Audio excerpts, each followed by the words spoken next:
Shri Sai Satcharitra, Chapter 35, Tested and Never Found Wanting. This chapter also continues the subject of the importance of the Uti. It also gives us two cases in which Baba was tested and not found wanting. These cases will be taken up first. Preliminary. In spiritual matters or endeavours, sectarianism is the greatest bar to our progress. Those who believe the God is without form are heard saying that to believe the God is with the form is an illusion and that the saints are only human beings. Then why should they bend their heads before them and offer dakshina? Persons belonging to other sects will also raise objections and say, why should they bow and offer allegiance to other saints, leaving their Sadgurus? Similar objections regarding Sai Baba were heard before and are heard even now. Some said that when they went to Shirdi, Baba asked for dakshina from them. Is it good that saints should collect money in this fashion? If they do so, where is their sainthood? But there are many instances where men went to Shirdi to scoff but remained there to pray. Two such instances are given below. Kaka Mahajani's friend. A friend of Kaka Mahajani was a worshipper of God without form and was averse to idolatry. Out of curiosity, he agreed to go to Shirdi with Kaka Mahajani on two conditions. That is, first, that he would neither bow to Baba, second, nor pay him any dakshina. Kaka agreed to these conditions and they both left Bombay on Saturday night and reached Shirdi the next morning. As soon as they put their feet on the steps of the masjid, Baba, looking at the friend from a little distance, addressed him in sweet words as follows. Oh, welcome, sir. The tone that uttered these words was very peculiar one. It exactly resembled the tone of the friend's father. It reminded him of his departed father and sent a thrill of joy through his body. What an enchanting power the tone had. Being surprised, the friend said, This is no doubt the voice of my father. Then he at once up and, forgetting his resolution, placed his head upon Baba's feet. Then Baba asked for dakshina twice, once in the morning and again at noon at the time of their taking leave. But he asked it from Kaka only and not from the friend. The latter whispered to Kaka, Baba asked for dakshina from you twice. I am with you. Why does he omit me? You ask Baba himself, was Kaka's reply. Baba asked Kaka what his friend was whispering. Then the friend asked Baba himself whether he should pay any dakshina. Baba replied, You had no mind to pay, so you were not asked. But if you want to pay now, you may. Then the friend paid rupees 17 as dakshina, the same amount that Kaka paid. Baba then addressed him a few words of advice. You do away, destroy the Teli's wall, sense of difference, between us, so that we can see and meet each other face to face. Then Baba allowed them to depart. Thought the weather was cloudy and threatening, Baba assured them of their safe journey and both of them reached Bombay safely. When he reached home and opened the door and windows of his house, he found two sparrows fallen dead on the ground and one just flying out through a window. He thought that if he had left the windows open, two sparrows would have been saved, but thought again that they had met their lot and that Baba had sent him back soon just to save the third sparrow. Kaka Mahajani's master. Kaka was the manager in the firm of Thakkar Dhamsre Jethabhai, a solicitor of Bombay. Both the master and the manager were on intimate terms. Mr. Thakkar knew that Kaka was often going to Shirdi, staying there for some days and returning when Baba permitted him. Out of curiosity and just to test Baba, Mr. Thakkar decided to go to Shirdi with Kaka during Shimga holidays. As Kaka's return was uncertain, he took another man with him as an associate. The three started together and Kaka brought 2 seers of raisins, dried grapes with seeds, on the way for presentation to Baba. They reached Shirdi in due time and went to the masjid for darshan. Then Baba Sahib Tharkar was there. Mr. Thakkar asked him why he came there. For darshan, Tharkar replied. Mr. Thakkar asked if miracles took place there. Tharkar replied that to see miracles was not his attitude, but the earnest intentions of the bhaktas were satisfied there. Then Kaka prostrated himself before Baba and offered the raisins to him. Baba ordered them to be distributed. Mr. Thakkar got a few of them. He did not like the raisins and he was advised by his doctor not to eat them without washing and cleaning them.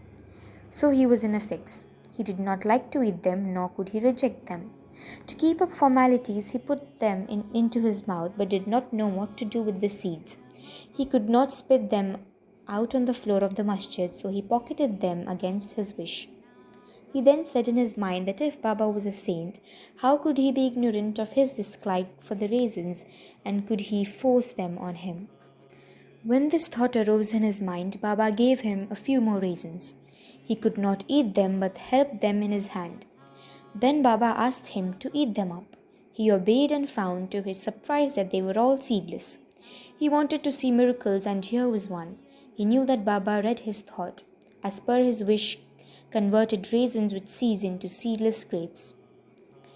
What a wonderful power! Again, to test further, he asked Tarkad, who was sitting by and who also got some raisins. What kind of grapes you got? He replied, the variety with seeds. Mr. Thakkar was still more surprised to hear this. Then, to confirm his growing faith, Thakkar thought in his mind that if Baba was a real saint, the raisins should now be given to Kaka first. Reading this thought also, Baba ordered that distribution should be commenced from Kaka. These proofs were sufficient for Thakkar. Then Shama introduced Mr. Thakkar as the master of Kaka, upon which Baba said, how could he be his master? He has got a different master altogether. Kaka appreciated his reply. Forgetting this resolve, Thakkar saluted Baba and returned to the Wada. After the noon arti was over, they all went to the masjid for taking Baba's leave for their departure. Shama spoke for them. Baba then spoke as follows. There was a fickle-minded gentleman. He had health and wealth and was free from both physical and mental afflictions. But he took on him needless anxieties and burdens and wandered hither-thither, losing his peace of mind. Sometimes he dropped the burdens and at other times carried them again. His mind knew no steadiness.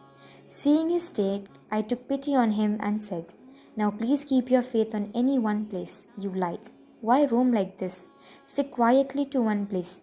Thakkar at once came to know that that was an exact description of himself. He wished that Kaka should also return with him, but no one expected that Kaka would be allowed to leave Shirdi so soon. Baba read also this thought to his and permitted Kaka to return with his master.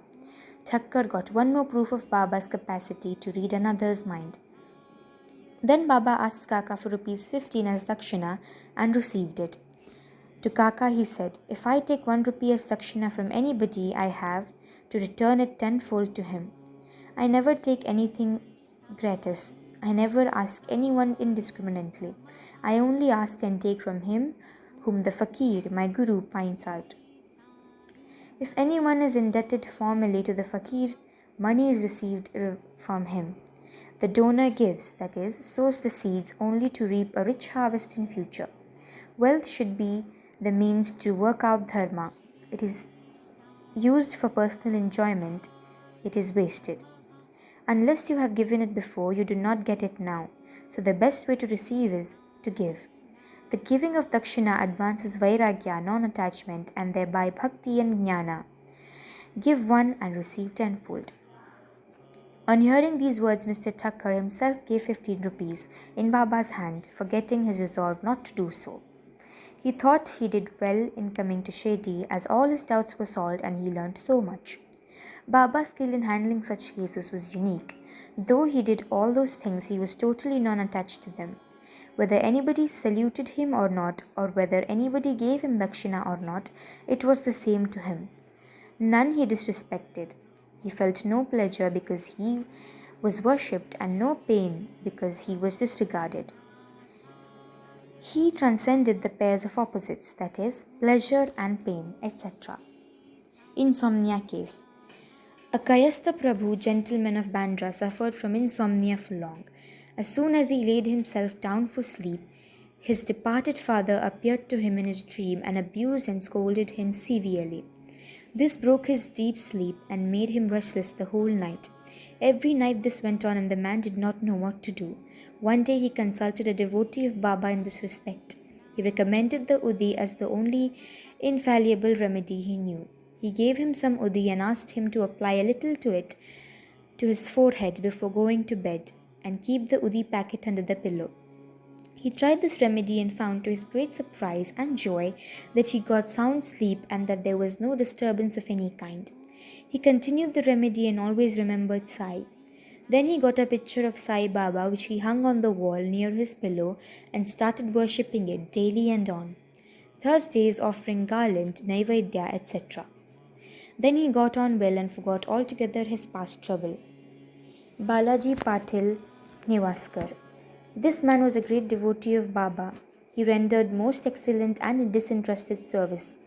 Every day he swept and kept clean all the passages and streets in Shirdi through which Baba passed in his daily routine.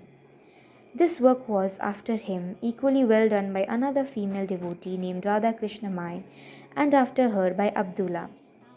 When Balaji reaped his corn every year, he brought the whole quantity and presented it to Baba. He returned with what Baba gave him and maintained himself and his family well with it.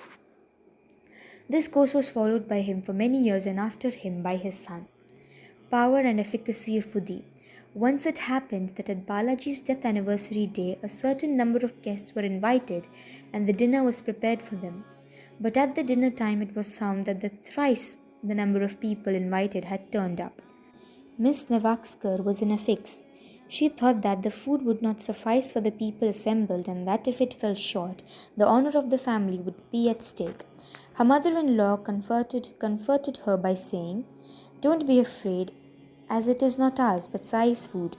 Cover every vessel with cloth, putting some uddi in it, and serve from the same without opening it. Sai will give us from ignominy." She did as she was advised, and it was found to their surprise and joy that not only did the food suffice for all, but plenty of it remained after serving. As one feels intently, so he realizes accordingly, was proved in this case. Sai is appearing as serpent. Once Raghu Patil of Shirdi went to Balaji Patil at Nivas. That evening he found that a serpent entered the cowshed hissing. All the cattle were afraid and began to move. The inmates of the house were frightened, but Balaji thought that it was Sai who appeared in his house as a serpent. Without being afraid in the least, he brought a cup of milk and placing it before the serpent said, "Baba, why do you miss and make noise? Do you want to frighten us? Take this cup of milk and drink it with your calm mind." Saying this, he sat close by unperturbed. The other members were frightened and did not know what to do. In a short time, the serpent disappeared. Nobody knew where it went. It was not found. Through a search was made in the cowshed. Balaji had 2 wives and some children. They sometimes went to Shirdi from Nivas for taking Baba's darshana. Then Baba bought saris and other clothes, which were given to them as his blessings. Bow to Shri Sai, peace be to all.